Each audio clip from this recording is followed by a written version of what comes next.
عرب میں ایک پہلوان تھے، رکانہ ان کا نام تھا، اور بڑے زبردست پہلوان تھے۔ مشہور تھا کہ یہ ایک آدمی 1000 آدمیوں سے مقابلہ کر سکتا ہے۔ بہت ہی قوی تھے۔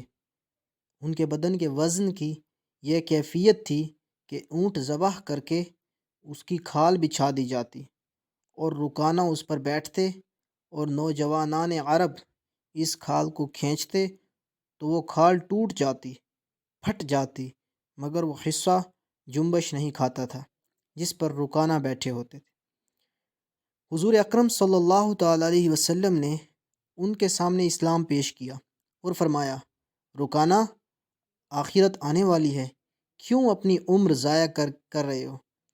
اسلام قبول کر لو اور اللہ سبحانہ و تعالیٰ کی طرف متوجہ ہو جاؤ۔ انہوں نے کہا، محمد صلی اللہ تعالیٰ علیہ وسلم، میں نہ تو کوئی عالم و فقیہ ہوں نہ سمجھدار، میں تو ایک پہلوان ہوں، مجھ سے کشتی لڑو۔ اگر آپ صلی اللہ علیہ وسلم نے مجھے پچھاڑ دیا تو میں آپ کا دین قبول کر لوں گا۔ آپ علیہ الصلوۃ والسلام نے فرمایا، بسم اللہ۔ وہ لنگوٹ کس کر آ گیا اور حضور اکرم صلی اللہ تعالیٰ علیہ وسلم بھی آستین چڑھا کر میدان کشتی میں آ گئے۔ ایک دو داؤ پیچ کے بعد حضور اقدس صلی اللہ تعالیٰ علیہ وسلم نے اس کی کمر میں ہاتھ ڈالا اور ایک ہاتھ سے اس طرح اٹھایا جیسے کوئی چڑیا کو اٹھاتا ہے، اور آہستہ سے زمین پر رکھ کر چھاتی پر بیٹھ گئے اور فرمایا، رکانہ، اب کہو۔ مگر رکانہ کو یقین نہیں آیا کہ میں پچھڑ گیا ہوں، کیونکہ کسی نے آج تک اسے پچھاڑا ہی نہیں تھا، اور حضور اقدس صلی اللہ تعالیٰ علیہ وسلم نے اس طرح پچھاڑا کہ اتنی وزنی لاش کو ایک ہاتھ سے اٹھا کر نچایا اور آہستہ سے رکھ دیا۔ اس نے کہا کہ میں پچھڑ گیا ہوں، مجھے تو یقین نہیں آیا، ایک دفعہ اور کشتی لڑو۔ حضرت محمد صلی اللہ تعالیٰ علیہ وسلم نے ارشاد فرمایا، بسم اللہ۔ پھر آپ نے ایک دو داؤ پیچ کے بعد کمر میں ہاتھ ڈال کر اٹھا کر نچایا اور آہستہ سے زمین پر رکھ دیا۔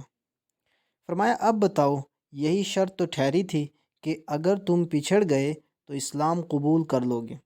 اس نے کہا کہ محمد، یہ تو آپ کے بدن کی قوت تو ہے ہی نہیں کہ میری لاش کو چڑیا کی طرح اٹھا کر نچا دی، معلوم ہوتا ہے کہ آپ کے اندر کوئی چیز ہے۔ حضرت اقدس صلی اللہ تعالیٰ علیہ وسلم نے فرمایا، میں اس اندر والی چیز ہی کی دعوت دے رہا ہوں، بدن کی دعوت نہیں دے رہا ہوں۔ چنانچہ رکانہ نے اسلام قبول کر لیا اور اسلام میں پختہ ہو گئے اور بڑے بڑے کام بھی کیے۔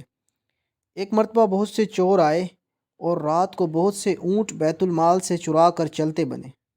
صبح کو پتہ چلا تو حضرت اقدس صلی اللہ تعالیٰ علیہ وسلم نے فرمایا کہ لوگو، ان کے پیچھے دوڑو۔ رکانہ نے کہا، میں تنہا کافی ہوں۔ چور رات میں ہی نکل کھڑے ہو گئے تھے اور تیزی سے بھاگے جا رہے تھے، معلوم نہیں کتنے دور چلے جا چکے ہوں گے۔ رکانہ دوڑ پڑے اور راستے میں ان کو تھام لیا اور کہا کہ سامان اور اونٹ لے کر واپس چلو۔ چنانچہ ان کو پکڑ کر لائے تو حضرت اقدس صلی اللہ تعالیٰ علیہ وسلم نے ان کو سزائیں دیں۔ کہنے کا مقصد یہ ہے کہ بہت لوگوں کے دل میں حق آ جاتا ہے، اگر تعصب نہ ہو اور واقعی حق طلبی ہے تو حق ضرور کھل جاتا ہے۔